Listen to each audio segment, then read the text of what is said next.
समर्थ। स्वागत आहे तुमचे माझ्या YouTube चॅनलमध्ये। आज आपण गणपती बसलेले असल्यामुळे गणपतीच्या काळामध्ये कोणती सेवा करायची हे बघणार आहोत आणि या सेवेमधून आपल्याला प्राप्ती काय होणार आहे। तर आपल्याला संतती होत नसेल किंवा आपली जागेचे काम रखडलेले असेल, अशा भरपूर ज्या अडचणी असतात त्या गणपती बाप्पा आपल्या सोबत घेऊन जात असतात।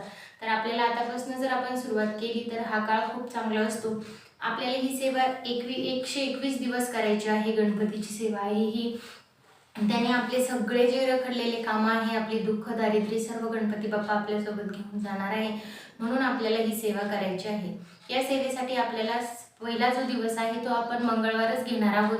जर गणपती बाप्पाच्या काळातला जर मंगळवार आपल्याला मिळाला तर अतिउत्तम, नाहीतर आपण कोणत्याही मंगळवारपासून ही सेवा करू शकतो। ही सेवा 120 दिवस करायची आहे। तर या सेवेला सुरुवात कशी करायची? सर्वात प्रथम आपल्याला गणपती बाप्पाच्या मंदिरामध्ये जायचं आहे। पहिल्या दिवशी फक्त, दररोज जाण्याची गरज नाहीये। पहिल्या दिवशी गणपती बाप्पाच्या मंदिरामध्ये जायचं आणि तिथे आपल्याला संकल्प करायचा आहे की देवा माझी ही जी सेवा आहे ती पूर्ण करून घ्या।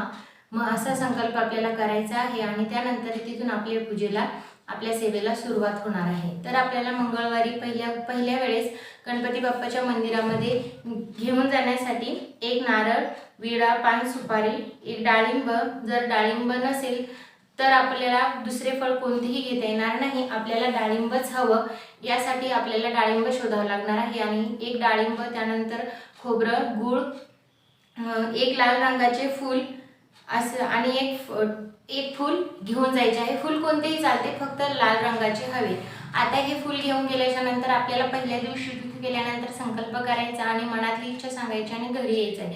घरी आल्याच्या नंतर आपल्याला आपली एकच वेळ ठरवलेली चांगली, एकतर सकाळी नाहीतर संध्याकाळी। आपण नित्यसेवा आपली केव्हाही करतो, जेव्हा आपल्याला वेळ मिळेल तेव्हा, पण असं नाही, एकच वेळ ठरवा, एकतर सकाळी करा नाहीतर संध्याकाळी करा। आणि आपल्याला मंत्र म्हणायचा आहे, मंगलमूर्ती विघ्नहरा दुरितनाशका कृपा करा। मंगलमूर्ती नाही, मंगलमूर्तीच म्हणायचं आहे।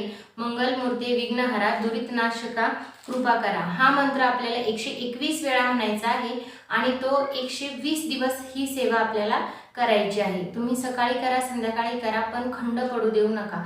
जर आपला मासिक धर्म असेल तर ठीक आहे, ते 4 दिवस 5 दिवस तुम्ही वर्ज्य करा आणि त्यानंतर आपली ही पूजा सेवा सुरू करा।